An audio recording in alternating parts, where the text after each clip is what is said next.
What's up, guys? Here with you with FC Wonderkid, episode 70. Here with my guy, Breton. How are you? I'm doing good. I'm on vacation. My first vacation, I think, since episode 40 something. I'm in Cape May, Seaside Resort, New Jersey. I missed a massive day of football, and I had to do a whole lot of catch up. So hopefully you are ready with all the bold takes today. Are you ready? All the bold takes. I am so ready because Saturday didn't disappoint in football. No. Serie, Premier League, we saw it all. And then we have a little bit of a Europa League talk at the end. But people, we have a challenge for the community that it's simple. Whoever does the best edits of a cut of a mention on episode 70, we will give you a hoodie and a tracksuit that is the merch of FC Wonderkid. So whoever does the best edits of a clip of what we say in episode 70 gets a hoodie and the tracksuit, people. So yes, go bold, man. And yeah, we will want to see those edits on TikTok and mention us in the caption so we know that you want to enter the competition. So yeah, those are the requirements, people. Love it. So let's start here with the premise we do, and I want to say Arsenal deserves the start, and it's because it's the start of something special, in my opinion, at Arsenal. 4 out of 4, and Arsenal just got the win out of a tough team to beat. These are the wins that make champions. A 2-1 tough game showed that Arteta and Arsenal is a team that are very mentally strong, or stronger than last season. Saliba alone changed him. Gabriel with Saliba now is a so much better duo. And I gotta shout out a special shout out to the engine, to the fulcral player of Arteta, that is Martin Odegaard. Wherever Martin Odegaard goes is where Arsenal goes. If he becomes a world-class player this season, or is considered one, Arsenal may be title contenders. That is the bold expectation. So Arteta, very good job. 100 games in charge for Arsenal, 53 wins. Okay, so yeah, well, that was it. He's even got Piers Morgan changing his tune. Mikel Arteta has Piers Morgan changing his tune. And I believe Piers Morgan was saying he was definitely in the Arteta out camp for a long period of time. So, Arsenal's buzzing, man. 4 wins, top of the table. And you are exactly right. That win over Fulham was the type of win that they need to continue to grind out if they're going to be in the top 1, top 2, top 3 of the Premier League. And I got to, you shouted out, understandably, Saliba, understandably, Odegaard, and you did mention in there Gabriel, but Gabriel, right? He was the largest reason why Mitrovic was able to body him off the ball and get Fulham on the board. True. And then it was Gabriel who scored the what? He scored the match winner off an assist from Saliba. So that type of performance shows you there's definitely a difference of mentality in the Arsenal camp. They've bought in completely to what Arteta is selling them. And we all got a glimpse. We're all still getting a glimpse of what Arteta is selling them if you watch the documentary. So, yeah, I love it. Yeah. I love it. And we'll see if it can last. True. Arsenal right now has the momentum and the confidence, as it seems. And I gotta say, the team is much happier. And the atmosphere in the Emirates Stadium has never been better than in the last 10 years, as reported by many credible Arsenal fans. So the atmosphere, the vibe, Arteta, I gotta say, he's changing totally my mind. And the Zinchenko and Gabriel Jesus buys, once again, I had to say, no risk, high reward. That's what happened with these 2 transfers for Arsenal. And the high reward is, again, title contenders. And again, I want to say something that it's underrated, the fact that a player like Eddie Nketiah, his expectations are simple. I'm a role player. I come off the bench. I try to add something that's not there. And I am going to be the one putting the pressure. And because my teammates are fatigued. A player like Armand Broja, in his mindset is, I got to start. I got to be the starter. But Nketiah knows what he's there to do. And that's why I think Arteta extended with Eddie Nketiah. Fantastic squad role player, and one that is needed for a successful team to know their roles. So I want to give a shout out to Eddie Nketiah because he added a lot to that Arsenal team, in my opinion, when he came on. Fair enough, and I loved the video though of Zinchenko on the sideline giving the fourth ref absolute hell. I mean, Zinchenko is every bit of the injection of energy, the injection of leadership that and versatility that this team needs. So, Arsenal, top of the table. They got stiffer tests coming up. That's for dang sure. But this obviously does not look like the team that started last season the way they started. So very true, very true. And there's no more that feeling of decline with Arsenal. There's the only feeling of momentum going up. So even if they get a loss here and there, I honestly feel like the Arsenal fan base will back Arteta this season because of these excellent beginning signs that show very good progress. So people, put down below your thoughts about Arsenal, and maybe we got something to do and edit about Arsenal fans. So let's wait and see. But yes, now let's go to the big one. The news is spiking up with United, and 100 million for Antony just shows how much Erik ten Hag wants to get the top 4 this season. It's impossible for many, but for Erik ten Hag, it's the mission. And the better days will come, I feel. And the signs after that last game, great. I gotta give a special shout out, if I'm talking about United, to Lisandro Martinez. Lisandro Martinez right now is the glue of that Man United defense. He is, in my opinion, is one of the secrets for this success that I anticipate in the future with United. Varane and Martinez starting should have been straight off the bat. Maguire, no more. So with Casemiro's playing, that is going to be a bold defense to go through. And Martinez, 5-5 in aerial duels, more than anyone on the pitch, and that shows the mentality. And in corners, this is a detail that I really like about Martinez, and that's why I really rate him as a player. Like, Dalot is a better player now because of Martinez. You see the involvement of both of them. You see both of them chatting. You see them getting confidence of each other. They clap each other's hands. They say, good on you. You need those words. You need that collective, that unit spirit. And Martinez is adding that to the defense. Something you'd expect the Captain Maguire to do, and not a new signing like Martinez. Then many people judged him because of his height. But he's got spirit. And that's what Man United needed. So, yeah, I went on a rant. Yeah, you did, because it wasn't that resounding of a win to me, but it is a step in the right direction, that's for sure. Of course, and Casemiro got his first minutes. And Liverpool. But the offense game is still too. a question mark. The Liverpool game too. Like United beat Liverpool because of Martinez. In my opinion, Martinez was so crucial for that game that he himself was being a martyr for United and motivating the other teammates. Really rate him. Really rate him. But it's still early, and there's a reason Ten Hag obviously Ten Hag wants his men. I honestly don't think that either Lisandro or Antony should cost 150 million euros. But I guess that's exactly what you have to do when you have to build the team in your image. Like the Antony saga is one that has been very interesting, and there's finally been movement starting this weekend.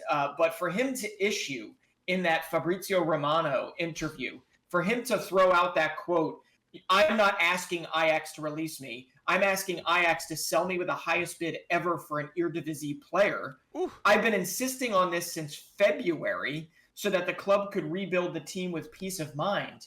That tells you all you need to know. Antony runs the show, and Erik ten Hag is willing to splash the cash in order to get him, even though this guy is desperate. I feel like they did not have to spend 100 million to land Antony. Antony was going to literally sit out of action. He was not going to play for Ajax until he was sold. And ultimately, I don't think Ajax. I mean, Ajax ends up getting 100 million, or they're going to get what 85 plus 8 add-ons. So ultimately, I just find it's weird that this much is being spent on some Ajax players that are good, but in my opinion, they're not that good. as great as you. I understand the promise with Lisandro, and he's going to wind up, I think, being a great signing. Yes. Is he going to be iconic? I don't know. But Antony does a lot of twirls. He does a lot of twirls. True.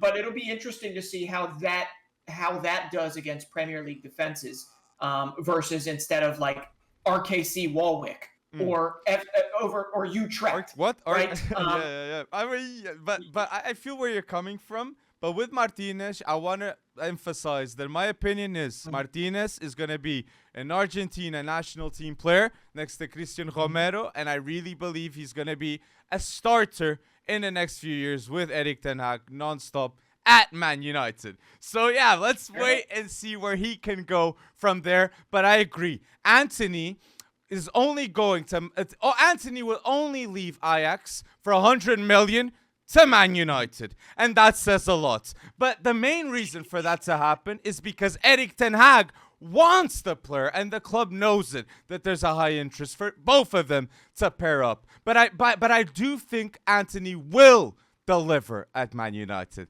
That I really think he's an improvement from Elanga that is needed at the club. They have to get a new winger. But I get you. I think in Nkunku, the moment Nkunku said he extended that contract and he only would leave next season, I think Antony was straight away the other one to side. But I agree that it's a lot to spend. And once again, no club would have spent that. And Lisandro Martinez and Antony cost to Man United 167 million. And Ajax had a reported turnover of 125 million. And I gotta say, Ajax, another golden generation from Erik ten Hag. The first one with Donny, Frankie de Ligt, and now selling Martinez, Antony a lot. And Timber's gonna be sold, Gravenberch sold, Haller sold. So Erik ten Hag succeeded once again with another rebuild at Ajax. So let's see what United. You are loving Erik ten Hag. I gotta tell you that much. I like the glimpses. I like the signs. Okay. Good signs. Okay. No, and I am keen to watch it as well. But yeah, Ajax, him getting Antony over, say, I don't know, spending the same 100 million on a Victor Osimhen from Napoli. Actually getting a striker of sorts, it kind of befuddles me. Now, whether or not Osimhen was available, I'd imagine 100 million speaks to Napoli. I'd imagine that they'd be able to get him in amongst maybe some other candidates that are less favorable. But not going after a pure 9 and having Ronaldo relegated essentially to a super sub role or less than super sub role is pretty interesting to me. But as of right now, based, after that loss to Brentford, it's working, right? It's working. So we'll see. But don't you think shouldn't they have gone for maybe a pure out and out young striker instead of bringing in another winger? I think Darwin was one of the targets. I think Darwin early on to Man United was real, and I do think they really tried others, but I don't know exactly who. At United might have tried Gabriel Jesus. There was 4 clubs interested, but I agree. The striker has to be the focus. But once again, there's no options in today's market, as it seems. And Osimhen, for 100 million, that is a bold deal. But I'll say this. I can't see Napoli selling him for less than 80 million, to whatever club, because Osimhen is an underrated striker in Serie A. And Osimhen overshadows some games a player like Lautaro Martinez, and everybody knows about Lautaro. So Osimhen deserves more recognition, 100%. And I like this rumor to Man United, just so people recognize more of him, because he's such a big baller. Great mention, man. I have to ask you. Yes. How do you feel about this Cristiano Ronaldo role? Is it a way, like, is he actually leaving the club here? I just don't see Yeah. a way forward for him to leave the club in the next week. And it's definitely not Sporting. Anyone out there saying it's Sporting, I highly doubt it's them, correct? You saying you highly doubt? I'll say this. I don't know anything right now. And I Okay. think if George Minge doesn't have an answer, then anyone doesn't have. I think Sporting is a possibility. Napoli is a possibility, and even other options are possibilities. Wolves is a bold one, but never know. But I think Champions League is definitely the focus. But Ronaldo, because it has to be mentioned. My thing with Ronaldo is I am waiting on that interview that he said. I want to know everything in that interview, and after that, when that happens, after seeing that, I will take my conclusions. And I think something tragic is going to be involved, and understandably so, man. Like, the death of his daughter happened, and he scored a hat-trick the day after. Like this is, like, some people wouldn't, I'm not comparing, but Ronaldo just overcame and just was focused on football. And the moment he became more close to the family, like, he could have been reminded of a memory that he didn't want. So I want to see that interview, and I want to take my conclusions then. But I understand Man United fans being frustrated. He's earning 30 million a year, so I understand that. But And what is the interview this gonna is tell you that Ronaldo. would be He gets even- 60 what would- million to United more. He gives more to Man United than what he gets. That's. But what is Mhm. what is the interview going to tell you? That's what I'm confused about. If it's something personal, it's something personal. I'm not sure why he even needs to share it with the world. Because it affects his because- sporting ability. That's why. That's why he needs to share it to the world and be honest. The world honestly loves transparency, loves to know the truth. If Ronaldo says the truth of what's happening, like, Georgina might not want to be in Manchester, and like we don't know. Like, what does he get a divorce? That's what he's got to do. Like, just being honest. Let's wait and see, because Ronaldo's a man. Ronaldo, like, he's a person too. So let's wait and see what he's got to say. That for me is very important. Okay. Because he did do an interview at the start of last season, and he said that many people, like, didn't listen to players like they did in the past. I think he said that, and maybe he was giving some shade at that time to Maguire and to all that structure that he didn't agree at Man United. That it's changed. Yeah. And Casemiro, man, ask Casemiro what he thinks about Ronaldo. For sure, Casemiro will want him to stay and make a difference, but it is all with Ronaldo and knowing the real reason why he wants to leave Manchester. So let's wait and see. I really think it's family reasons. But Right. Fine. Okay. I mean, that could have just been said. He could say, I want to leave for family reasons. He's the most And followed boom, person on done. earth. You can't just say It's that. fine. It's fine. I mean, Messi doesn't need to issue a interview every year in order to explain context behind his own sporting decisions or his own family decisions. He literally could just say, I need to leave Manchester for family reasons. Like, I'm Boom. not done. like, It's comparing is not good, but like, But obviously that's not business. That's not business. But I'm with you. I just I'm like, he's doing this interview when? Right up next to the transfer window. Supposedly he said 2 weeks a week ago. So this might be the week. This might be the week. I honestly just want to know the truth, and I think we will know it. But yeah, Messi definitely, man. Messi, great character too, and Ronaldo's too, man. And I think he will justify with the right reasons. But people, tell us your thoughts. Justify what? But that's what I need to understand is justify what? He doesn't have to justify anything. That's what I don't understand, with this. If he's falling off from a sporting perspective, which I don't think you would say he has, right? No. Like, what is the interview shedding light on? The truth. About what? Like, imagine if, I never had that, but imagine if your daughter died. Like, that is tragic. Like, naturally. Whoa. We don't need to. Of but course that's that is, but he doesn't need to. He doesn't need to publicize that to the world. That is his own internal whatever. But what I'm trying to understand is, what is he doing the personal interview for?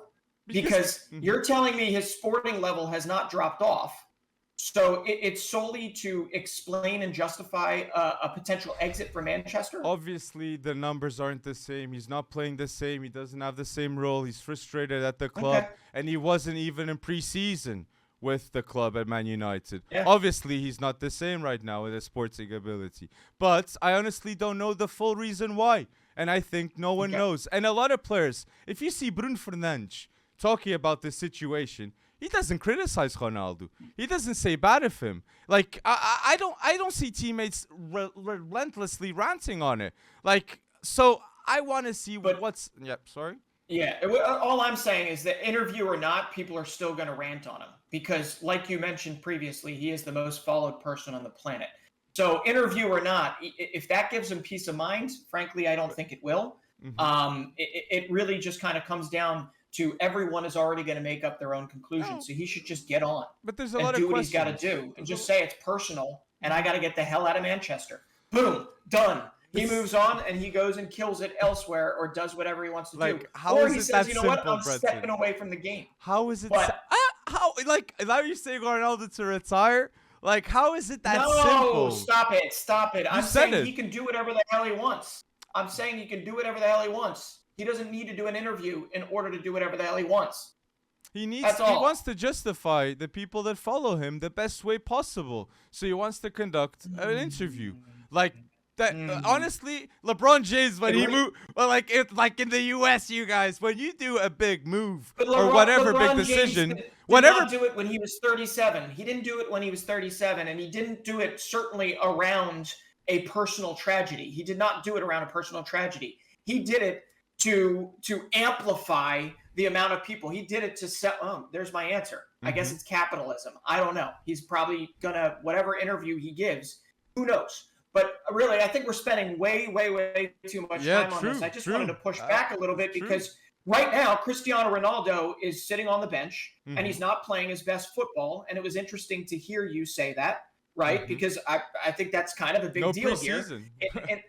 Right. Well, sure. But, anyway, let's move on because there were a whole lot of other results that were pretty interesting in the Premier League.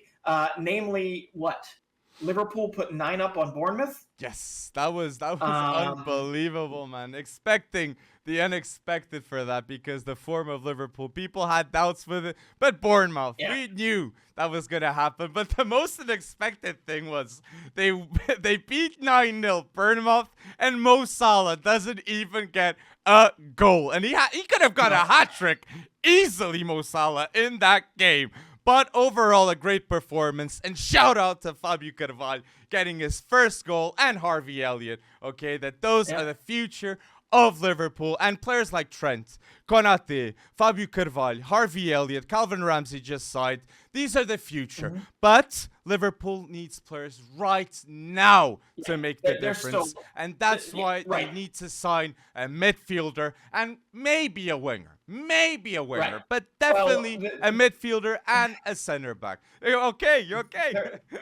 There's at least a heartwarming aspect to the Harvey Elliott goal. Okay, he had just lost his grandmother. He attributed that goal to her. He essentially dedicated that goal to her. And you can see when you saw his celebration, he was kissing to the sky.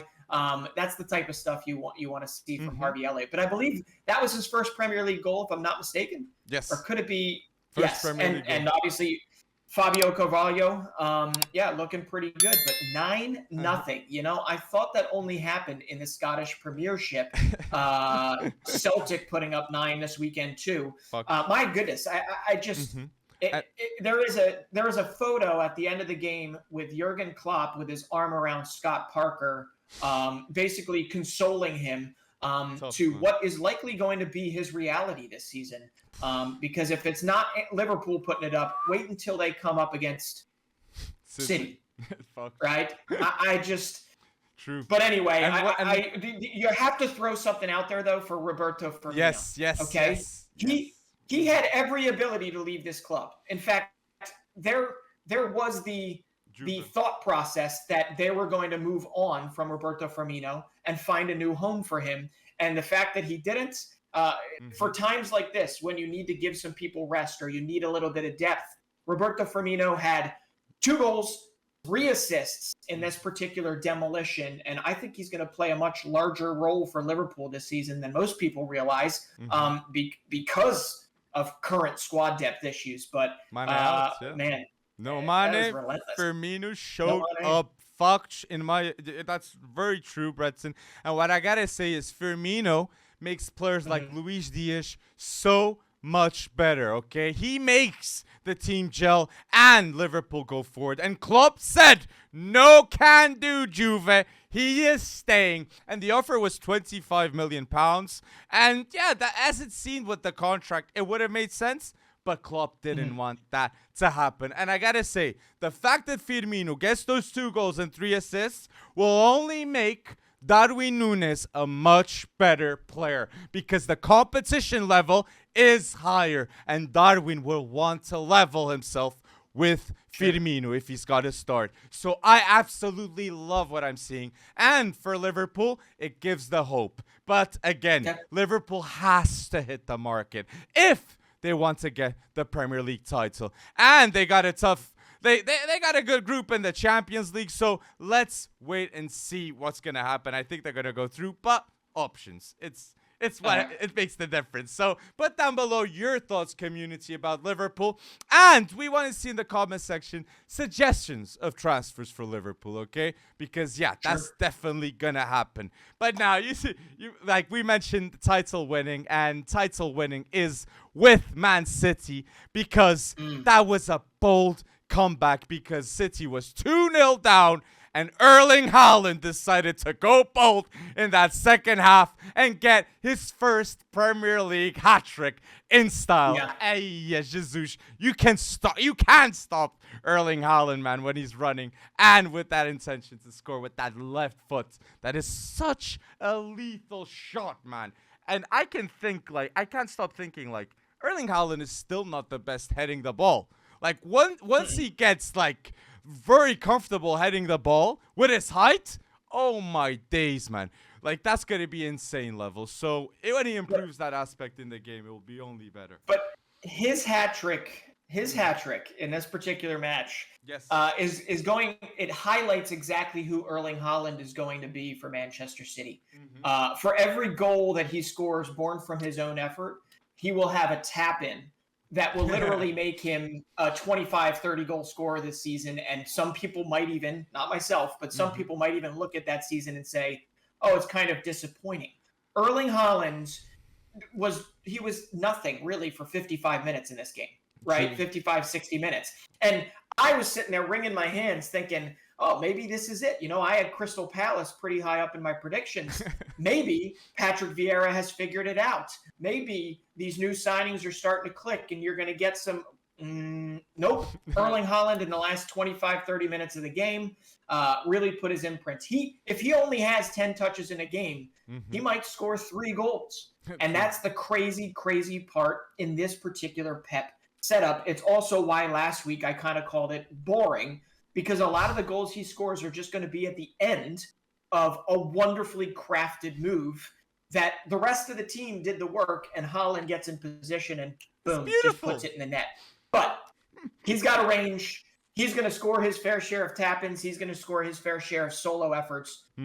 And unfortunately, if he stays healthy this whole season, wow.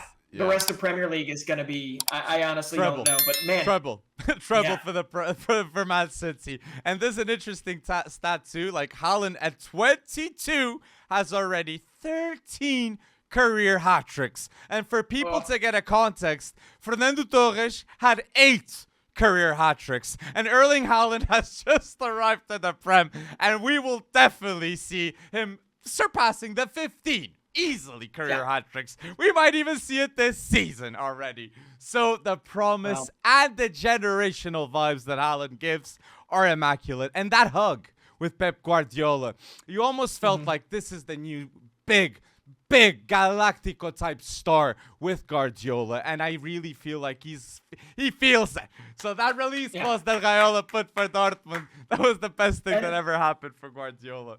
And the collective Erling Haaland, Phil Foden star is rising together now, because they're starting to build a chemistry that I think everybody thought could continue to kind of blossom in this setting, and I think it absolutely is going to. But I don't know, man. Manchester City so far this season, squad depth has not been the issue at all because everybody remained healthy. We're 4 games in, and Haaland already has seven goal involvements, 6 goals, 1 assist. I don't see it stopping anytime soon unless he tweaks his groin or something. But no injuries. How many goals does he get? Oh goodness, more than 35. At this clip, what he's on his way to 100. 35 goals in a Premier League season. I don't know. No. Overall, champions. Overall, yeah. I think that's 30. Definitely above 30. If he hit above 25 in his first season, or even 20 in his first season, I think most Manchester City fans would be okay with that. I'm expecting that in the Prem. I know.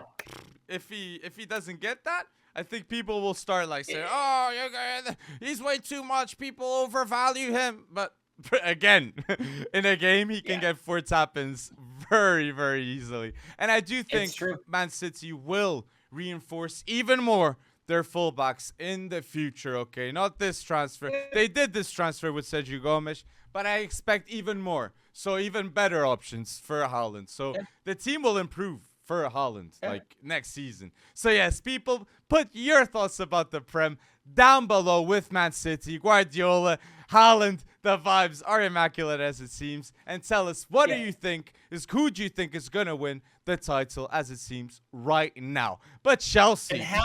And how many goals? How many goals? I want to know what our commenters think.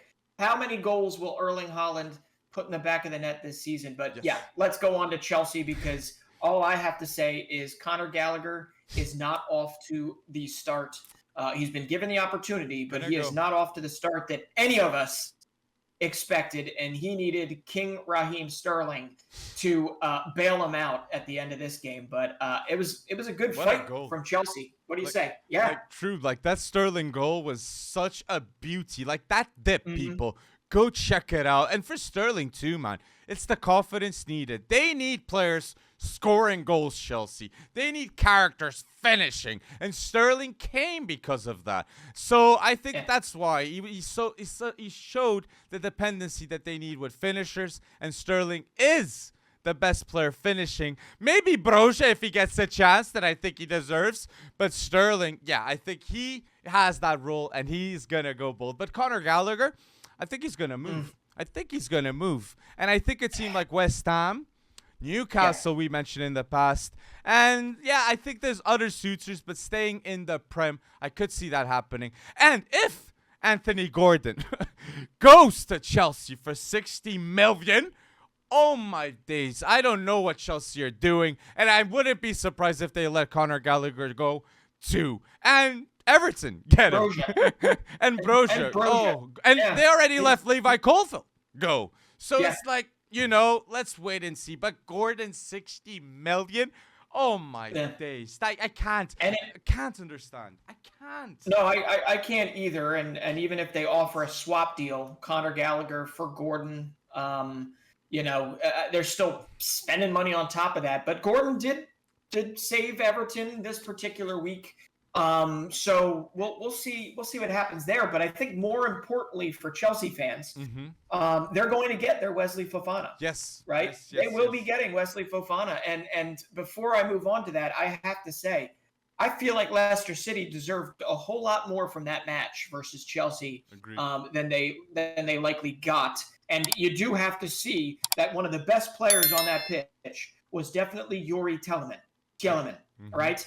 And there's definitely a sense that he's kind of putting himself in the shop window and saying, come and get me. I'm not entirely sure why you haven't been trying to lure me to any one of these other Premier League teams anywhere else. But Yuri Tielemans was definitely one of the best players on that pitch for Leicester City. But I don't know. I mean, is Arsenal still in the market for Tielemans? They should be. Absolutely. He knows the league. He's been nothing but a consistent performer. I think you give him a little bit of a more role. Tielemans could be absolutely vital to any one of the top 4, top 5 teams. Agreed. very highly agree with that. And the fact that Thielema he's got like 1 or 2 years contract. I'm not sure. I think it's 2, but he's going to go for cheap. So 25 to 40 million.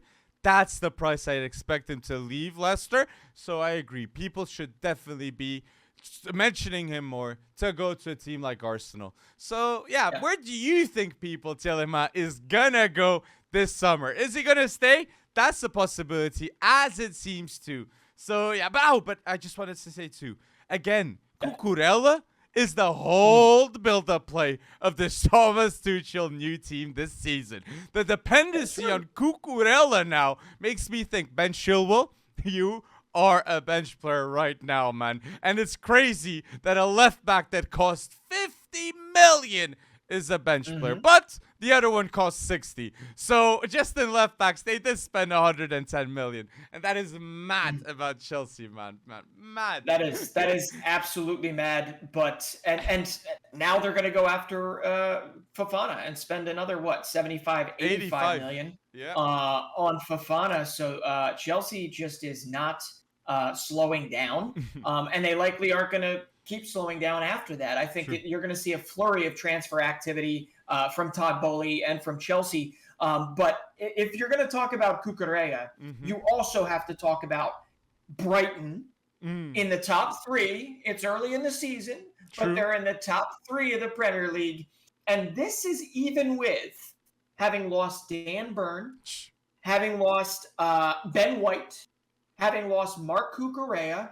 I mean, their largest core in their defense, Bissouma, yeah, absolutely. That's a great shout. For some reason, I keep forgetting Bissouma because he hasn't quite kicked on with Tottenham yet. And they got Trossard there. Brighton, they do it right. They have Trossard essentially playing wing back, although Estupiñán got his first start or got his more time with Brighton. But listen, they've lost all those defensive components, and they've let up 1 goal in 4 games so far this season. 1 goal in 4 games, and they're 3-0-1. It was a hard-fought win against Jesse Marsh's Leeds, but you could tell Graham Potter's Brighton was the better team. So the best English manager in the world, Graham Potter? Absolutely. 100% in my opinion. 100%. So the top 6 is next after Brighton. Let's wait and see who is it. Yeah, I mean, that's a podcast topic in and of itself. I would love to know who you think Graham Potter's next step, what his next step could be, or who the hell knows. Could Brighton be a top 7, top 8 team, from here on out? Well, maybe not. I don't know. But they do things really smart, and I am here for it every day of the week. They make really good decisions in the transfer market, in the development of their players, in them seeking opportunities. They don't block people. They just kind of find a way to get it done. But they use Neil Maupay as great as they could, as much as they could, and ultimately they got everything they could out of him, and they did not block his desire to leave, even though they need depth up there, right? They sent him to Everton for 17, 18 million euros. So I just love the way Brighton's run. I'm unapologetically a Brighton fanboy at this particular moment in time. And I hope Graham Potter can lead them to doing something even greater than what they've already done since coming into this league. And it's a question if it's Brighton like on the top, or is it even just Graham Potter himself just taking over all those responsibilities? And I think if he'd go to a new challenge, a lot of those questions will be answered. And I just want to put a shout out with this suggestion. If David Moyes is sacked, West Ham have the money. So go bold and give that check to Graham Potter and go bold in a club in London with a great fan base, that there's a possibility of a transition with Graham Potter. Or Newcastle. But I rate how Eddie Howe is doing business and managing the team until now.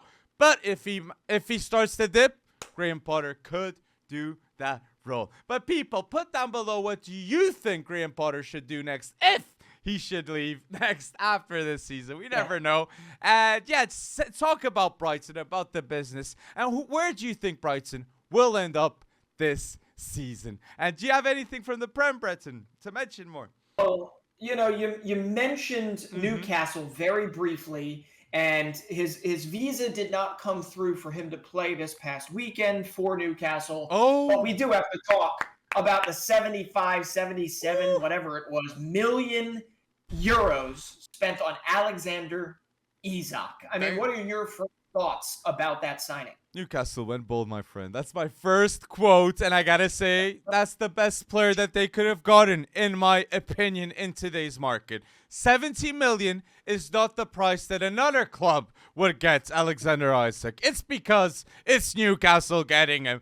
But is he a good player to get? I think he's better than Ekitike, Alexander Isak. And they were going to spend 40 million to get Ekitike. So I think Alexander Isak has a chance to prove himself in the Premier League. And we all know he's the replacement in the national team of a certain Zlatan Ibrahimovic. So if he's got that confidence, just a little bit of that confidence, I am sure he will definitely get 10 Premier League goals that I expect. With his body, he is perfect. He's very well suited to play in the Premier League.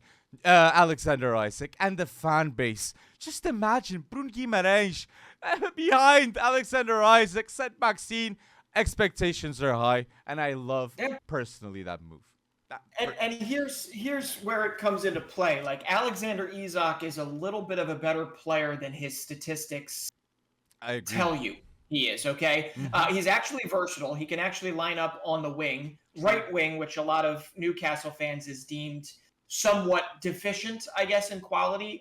Almiron is there right now, but Alexander Isak could play there. He could play up front, 9.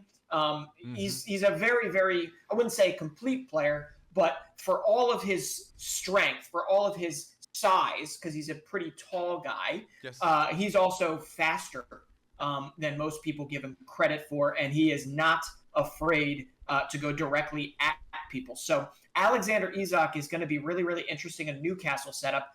But here's the thing. He's coming off of not a great year. He did not have a great season last season for Real Sociedad. 2 years ago, absolutely phenomenal season for Real Sociedad. But I believe he had 6 La Liga goals last season. We'll see. But in a Newcastle setup, his youth, his ability likely to be versatile, playing all across the front three. I also agree that while the price tags these days are getting steeper and steeper, Isak is one you can grow with and one you can certainly ingratiate into this lineup. So I love it. Even if I don't know, man, there's just so many other players.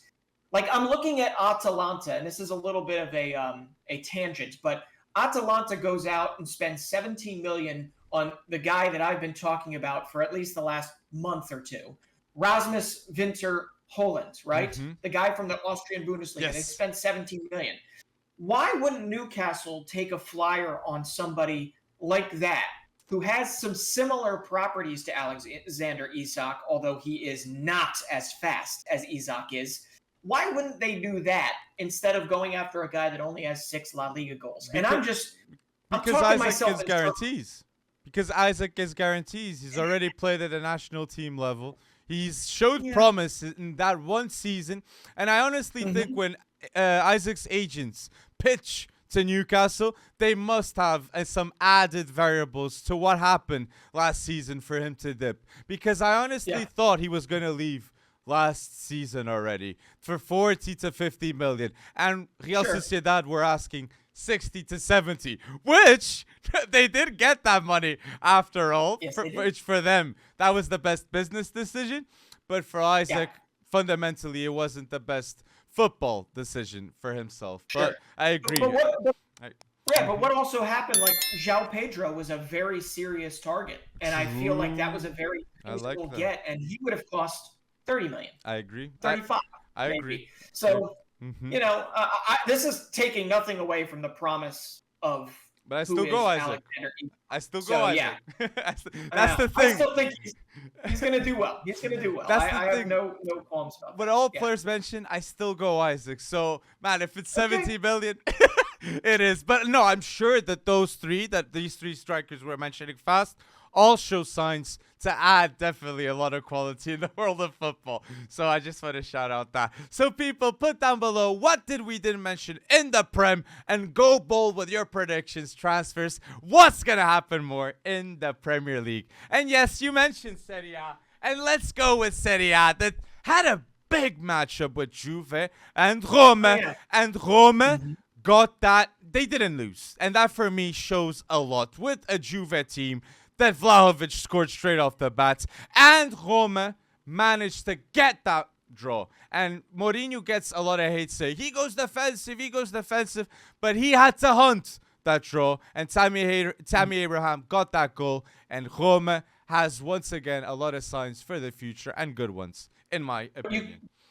You kind of glossed over that Dusan Vlahovic goal though, because Juventus is having a lot of trouble actually getting the ball on his feet. Right, they're actually having trouble finding him, and he stepped up to that free kick, and boy, was it a beauty! If you have not seen that free kick, go search it right now. It will make your weekend. That's the edit. And yeah, and there you go. That's the edit. Yeah, put us in there with that because Vlahovic, it was a cannon, an absolute cannon, and he's going to do that more this season. And Juventus has to find a way to get him more involved into this match. They are not Manchester City at build-up to where they can supply Haaland with an endless, short-range goal opportunities. So Dusan Vlahovic is going to have to do a lot of heavy lifting on his own.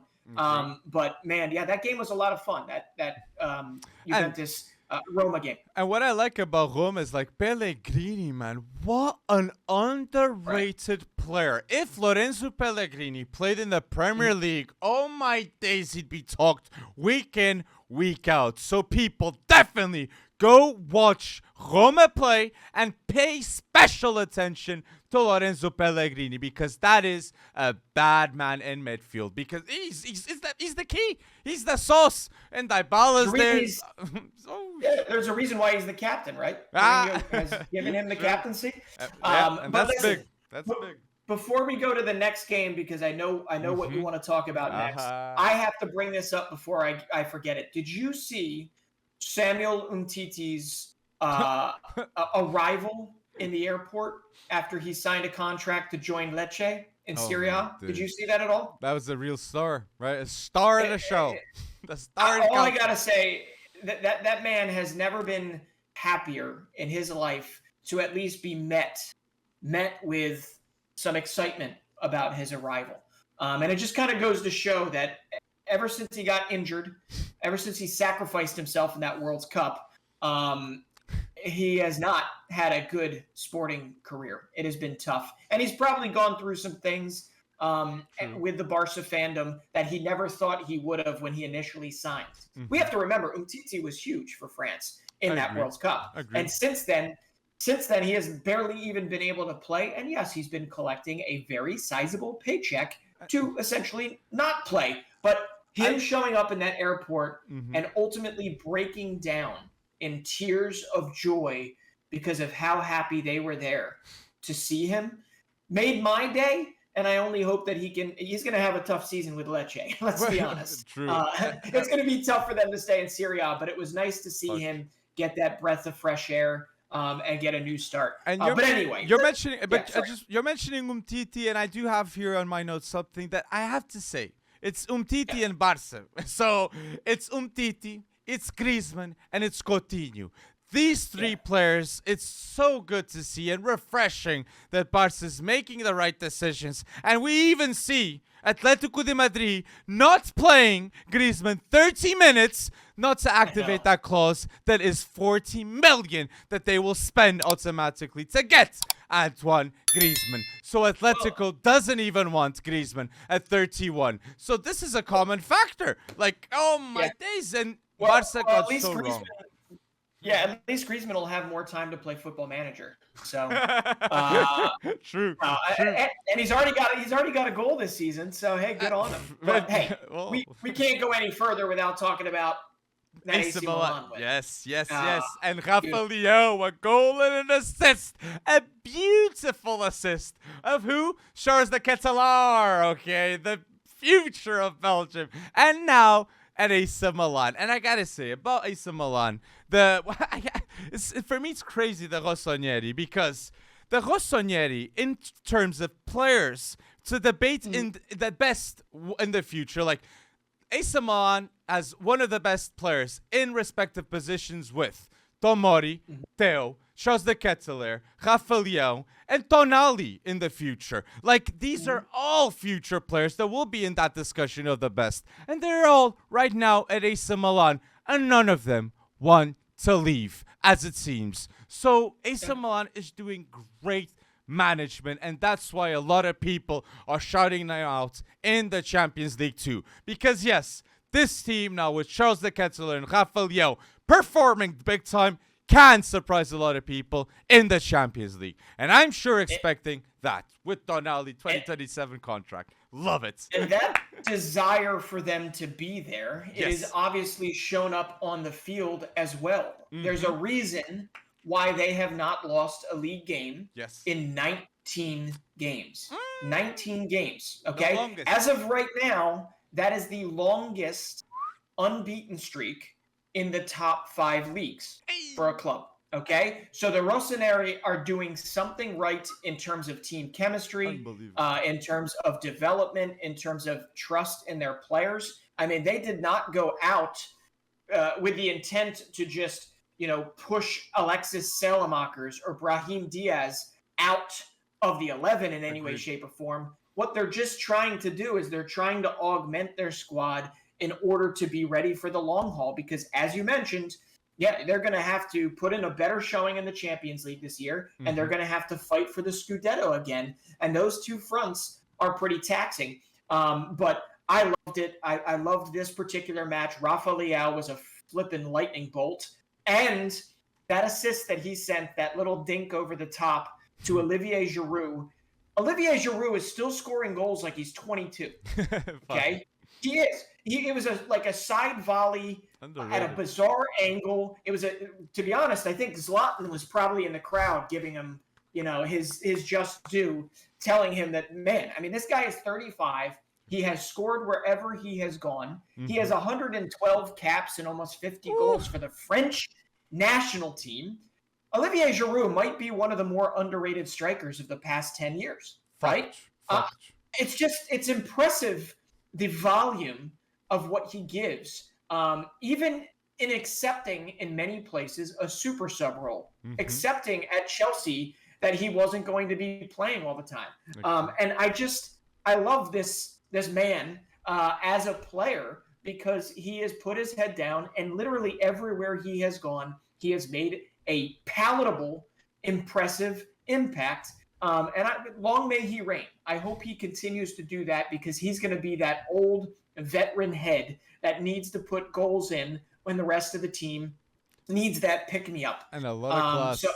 That man has a lot of class, and in that time, like that factor, I loved how you mentioned those French caps, because Benzema was not getting selected, and France needed a striker to make Benzema not being called up not noticeable, and Olivier Giroud did just that. So I completely agree with what you said of one of the most underrated strikers, definitely in the last 10 years. That is Fox right there from Breton. I completely agree with you. And in the comment section, I want to see their most underrated players in the last 10 years comments. We will know that you're listening until now if you're commenting an underrated baller in that YouTube comment section. So we want to see that. And okay, mentioning underrated, I have to mention this in the podcast. And this is a player can be related to that French national team. And I think you know where I'm coming from. And it's some history was made, and Sommer, oh my days, 19 saves against Bayern Munich in the Bundesliga. That was one of the boldest displays from a goalkeeper in recent history. And I gotta say this too, De Ligt was even playing striker, and Sommer was still defending. Everything was being brought to Sommer, and he was defending. So if you see those highlights of the Bayern Munich game with Borussia Mönchengladbach, you will see Sommer went bold. So I have to mention him. 19 saves. 19 saves, and you're absolutely right. It was reminiscent of his game versus France in Euro 2020. And he's a great goalkeeper. I don't think he always gets to show it with Gladbach. But man, they frustrated Bayern. Bayern obviously dominated that game. I think they had 35 shots. Sadio Mane's up to like 3 goals called back or 4 goals called back by VAR. Not in that game, but in the season so far. But Yann Sommer, I mean, he stood on his head, is what we like to call that type of a goalkeeping showing, and it is great to see. And he's also a big reason why the Swiss are able to be as competitive as they are in Europe, right? Period. But if you're going to talk about that Gladbach showing, okay, I also want to go over because there were a lot of 2 teams in the Bundesliga that if we go back to our UEFA Champions League predictions. By the way, if you're watching this right now and you want to know our UEFA Champions League predictions, we did it earlier this week, or you're listening to this on Spotify or Apple, please go back to our YouTube. We have the audio, we have the video there, and we go through all the Champions League groups where we talk about these 2 Bundesliga teams as well. Red Bull Leipzig and Bayer Leverkusen have had terrible, terrible starts to the year. You know who doesn't care about that? Christo Nkunku. Anyone that thought that man, after 55 goal involvements last season, was going to slow down, he has not slowed down.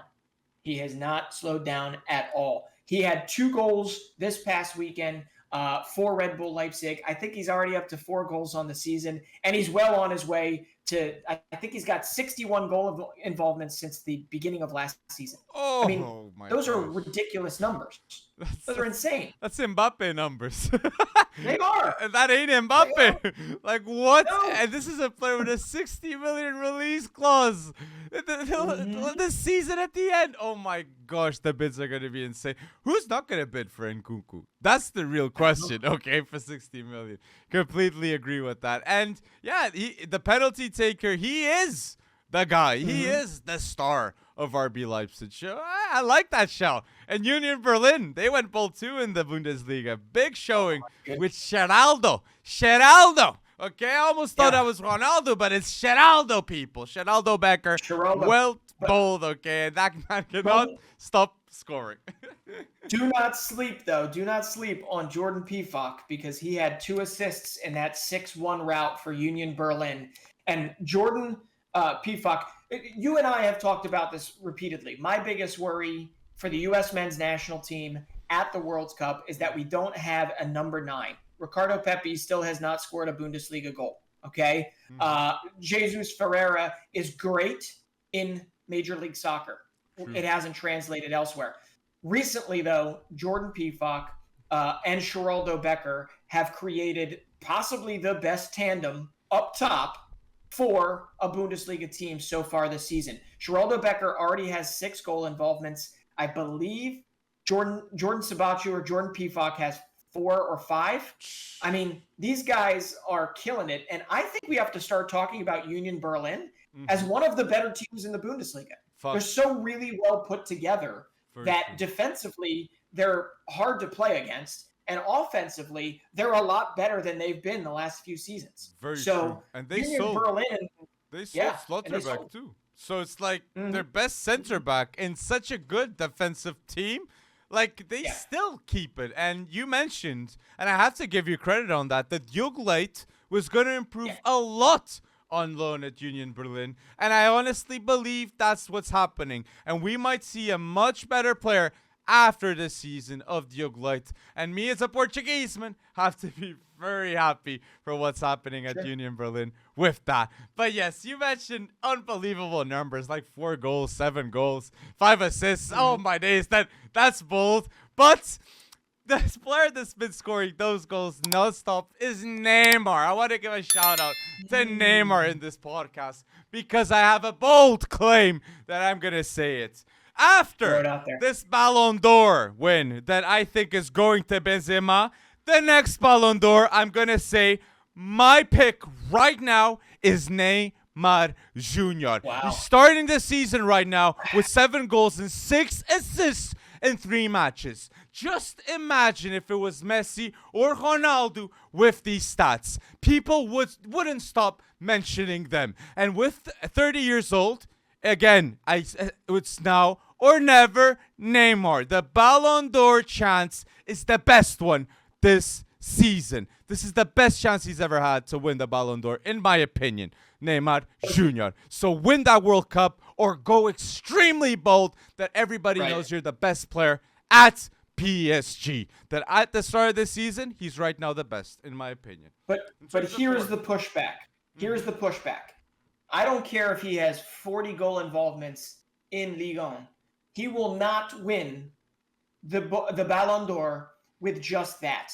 He needs to go bold in the Champions League. He might not need to win it, but he needs to put up those type of numbers, not 40 goal involvements. But he needs to have 5 goals, 7 assists in the group stages, you know? Yep. He needs to put something big up in this Champions League group if he wants to be in contention for that Ballon d'Or next season. Obviously, he's got the footballing ability, but there is an issue with him being a PSG player, right? Is there not? But, like PSG, because Ballon d'Or, he's going to have to win the Champions League for him, essentially. Or the World Cup. Contention. If Brazil wins the World Cup, he wins the Ballon d'Or. I think Neymar. I think the next Ballon d'Or, not this one. That Benzema gets it. Even if he doesn't succeed in Champions League, I think. But it all depends with the moments and what we see. But I just have a different vibe from Neymar. He is focused. At least I get that feeling. But it could be all not true. And at the end of the season, we said it was just a glimpse in the start. And yeah, but I don't know. For Neymar, man, used to seeing Messi, Ronaldo always at the top, and now not seeing them, psychologically, it must have a toll on Neymar's sake. It can't happen. And he has to want to prove Mbappe wrong. If Mbappe wasn't protecting him to go, Neymar, more than ever, in terms of motivation, he's got it right there to prove Mbappe wrong. And the world too, because I did expect it. Yes. Or the Mbappe Neymar craziness is all a conspiracy theory. It's all just built. It's all show. I honestly believe that could be true because Neymar, in my opinion, has never looked happier. And I remember saying, was this like 6 months ago, 5 months ago maybe? I said there is no way that Neymar can feel or play the same way for PSG that he plays for Brazil, right? The way that he plays for Brazil. He needs to be happy in a club setting, and he hasn't been happy since Barcelona. Well, as of right now, based on his statistics, either he thrives off of the drama that Kylian Mbappe and himself are going after each other, or they've all come to some agreement that one way to stay relevant while playing the League One season against Clermont, against, beating up on all these teams, is maybe to create a little reality show where you create the illusion that all 3 of you are at each other's throats, and then you come out and you show the world that you guys are one of the best teams on the planet. Who knows? Time will tell whether or not that's going to be the case, but Neymar is playing his best football at the moment for PSG. It'll be interesting if that translates over into this Champions League group stage, and then obviously 3 months from now into the World Cup. Is Brazil still your favorite? Yeah, Brazil and Argentina, the two I think we're gonna maybe have a South American team winning it. Brazil or Argentina, but European, I gotta side with my own people, and it's Portugal. Okay, once again, I'm gonna say it. And for Portuguese man, like seeing Ronaldo on the ropes, like he's got more than ever motivation to prove himself in an international level, and he was the top scorer in the last World Cup. So I think in the next one he can be 2. He can be 2. So let's wait and see. Will Rafa Leao start? He should start, in my opinion, yeah. On that left side, yeah. But- Rafael Leão. And at but the right, real- Bernardo Silva, Yeah. right now. In my opinion. But I still have Oh. no conclusions. Midfield, Okay, I I still was gonna have say doubts. like, but Midfield, realistically, will Rafa Leão start based on who we know is in charge? yes. Will he start? Yes, Okay. because he still won this. Because Portuguese people, like, he still won the Serie A best player. And that Mhm. has a lot of credibility, especially for an old school guy like Fernando Santos. That's like him Yeah. saying, "Oh, the young buck has proven himself outside. Now's the time." You know what I mean? Fair enough. So it's like, Sure. but I do understand that skepticism because Diogo Jota for sure will get minutes in whatever game, okay, and understandably too, like as a super sub. But yeah, that's the World Cup, man. Those previews, that's gonna be excellent. So just subscribe to coming. FC Wonderkid now, because in the future you will definitely, because that will be bold with us with the World Cup, man. I am excited for what's going to happen. So you want to Yeah. go to the last topic? Yeah, let's do it. Yes. Let's do it. I think we obviously, I don't think we have time right now to do the Conference League, but I think what we want to do Yes. is just run through really quickly first thoughts on the UEFA Europa League draw. That came out on Thursday this past week. And in Group A, I just got to pull them up here so I don't get Yes. tripped up on my words. All I'll right. pull it up So in too. Group A, Mhm. we've got Arsenal, PSV, Bodo Glimt, those Norwegian minnows that like to, upset Jose Mourinho every now and again, and FC Zurich. Who do you have going through first glance? Arsenal, PSV, and I was surprised PSV didn't go to the Champions League. That great on Rangers, man. What a game! What a game! Absolutely great on Rangers, and Arsenal. I don't know. I think they're setting themselves up to potentially be one of the favorites in this particular league. So, Agreed. Group B, we've got Dynamo Kiev, Stade Rennais, Fenerbahce, and AEK. Who'd you go with? I definitely think Fener's getting through. I'd Okay. like to think that, but Jorge Jesus in European I know. competitions, like but it like they But did go through with Barca. So yeah, But they've brought in a lot of players recently, right? I mean, the Turkish Super League between Galatasaray, Besiktas, and Fenerbahce, they've all brought in some really, really decent Lincoln. players. Yeah. Fener, who went to Fener? It was Lincoln. I like oh, they- Lincoln a they lot. they got Lincoln, they got Joshua King, Ooh. great signing, I think, and João Pedro from Watford, also João Pedro from Cagliari, who I believe had almost 100 goal involvements in Serie A. So I think they've strengthened to the point where they should get out of this group relatively easily. But I'm going to go with Stade Rennais and Fenerbahce. I don't know. I'd say Dinam. So I'll say Dinam and Rennes. Stade Rennes. Okay. I like Stade Fair. Rennes' team. I think they're underrated. And Dinam Kiev impressed me. Even losing to Benfica, that resilience, I liked it. So Fair enough. Okay, Group C. We got Jose Mourinho's Roma, Ludo Goretz. We've got the hot hand in this group right now, which is Real Betis, off to a really great start in La Liga. And then we've got the upstarts from Finland, HJK, Helsinki. And I believe that's Alfredo Morelos' old club. I think that's where he came from before he went to Rangers, and who the heck knows where he is now. I know he's playing for Rangers, but he doesn't score. Anyway, True. Roma, Real Betis, I think it's pretty cut and dry there. What do you think? Agree. I go Roma and Real Betis too for Group C. But shout out to Ludo Goretz, which they were in the Champions League a lot of years. Shout out. Group D. Yes. Group D. This is actually, I love this group. This is an intriguing group. We've got Braga. Yeah. We've got Malmo from Sweden. We've got Union Berlin, who we just talked about, that has a good defense, good offense. And then we've got the upstarts from Belgium that almost won themselves a title last season.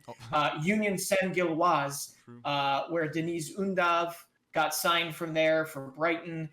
They have some great players. But I'd imagine, you're going Braga? Braga winning the group and Union Berlin in second. I think that's what's going to happen. Yeah. Okay, I'll be interested to see how Union Berlin fares in European competition. I know I think they finished 5th last year and 7th the year prior to that. Yes. I'm going to say, dude, they're trending upwards. I'm going to say Union Berlin first, Braga second going through. Let's see. Bora Braga. Let's go. Well, Braga's best player right now, who's their best player? They just lost Horta to Benfica. Is that correct? That's the novella that keeps the novella is like the drama show that's still on here in Portugal, man. Yeah, man. It's 15 million, then 50. Like, honestly, I just don't understand why a team like Wolves doesn't just get Ricardo Horta for 25 million. But like, honestly, 15 million. It's still the drama show. But yeah, he's still at Braga. But well, Wolves is currently chasing the Peter Crouch of the German Bundesliga. They're chasing Sasha Kalajdzic, right? Great player. But yes, Group E. Here we go. We've got Manchester United. Mm-hmm. We've got Real Sociedad. We've got last year's everybody's favorite giant killer, Sheriff Tiraspol. And we've got I believe they're from Cyprus, Omonia Nicosia from Cyprus. Mm-hmm. I think it's pretty easy to say here. I'm going to go United, and I'm going to go Real Sociedad. Agreed. Fuck. Yeah. Who wins? I don't know. United. But, United wins. And if Adnan Januzaj is still on Real Sociedad when they play United, wouldn't that be a little bit of fun?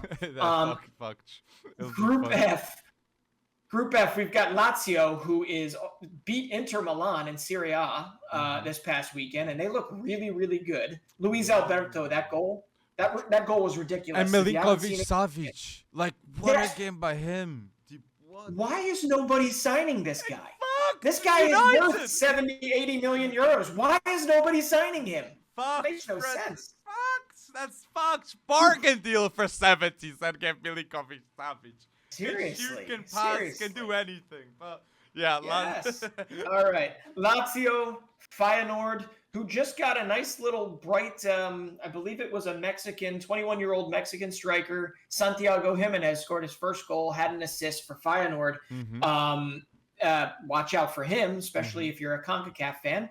Lazio, Feyenoord, FC Midtjylland from Denmark, always a good squad. Mm-hmm. Sturm Graz, who has Rasmus Winter Haaland, and also Emmanuel Omega, who they just brought in. I don't know if he's going to be there or if he's signed by Atalanta, if he gets loaned back. But ultimately, I think it's pretty cut and dry here too. I'm going to go with Lazio probably topping the group with Feyenoord in second. I think it's going to be Lazio Feyenoord, but I wouldn't be surprised if Michelin got that second place. Because I know they're a team highly driven with statistics and data, and they will be very ready for this Europa League game against Feyenoord. So just want to shout that out. Yeah, and they used to have, Paul Onuachu came from there. You had Onyeka, who plays for Brentford now. Is he, Onuachu's back? No, Sistu. Pione Sistu came back to Michelin. Oh, okay. So. All right. And Evander's a very good player for them. So true. Yeah, so Group G, here we go. Olympiacos, Karabag, Freiburg, and Nantes. I don't like this group. This is a tough one to decide one. Olympiacos definitely to go through in my opinion. But I like Nantes. But Freiburg is under. I'd say Freiburg and Olympiacos. Those are my choices. Freiburg doesn't have Schlotterbeck anymore, so that's going to be interesting. But they've been pretty good to start the season. I like Olympiacos. I think more so because I'm biased. Conrad de la Fuente just went on loan there. So I'm hoping that he can have himself a really, really good season, and no better time to show it than in the Europa group stages. And I'm going to agree with you. I'm going to pick Olympiacos, but I'm going to go Nantes because I believe in Albin Lafont, who did what he could to win the cup. Albin Lafont and Nantes, and this young kid, Quentin Merlin. I like what Nantes brings, and I think they'll do well. All right, Group H. Red Star Belgrade. Oh, yeah. AS Monaco. The Hungarian champions, I believe, Ferencváros. I don't know if I said that correctly. Yes. And Trabzonspor, the Turkish champions. Trabzonspor and Monaco. Easy locked in my opinion, those two. Because, Trabzonspor is a slept team after winning the Turkish league. After how many years? 37? Not sure, Long but time. oh my days. So yeah, big respect. Long to them. time, yeah, and just the video of them having their celebration. I mean, 500,000 people.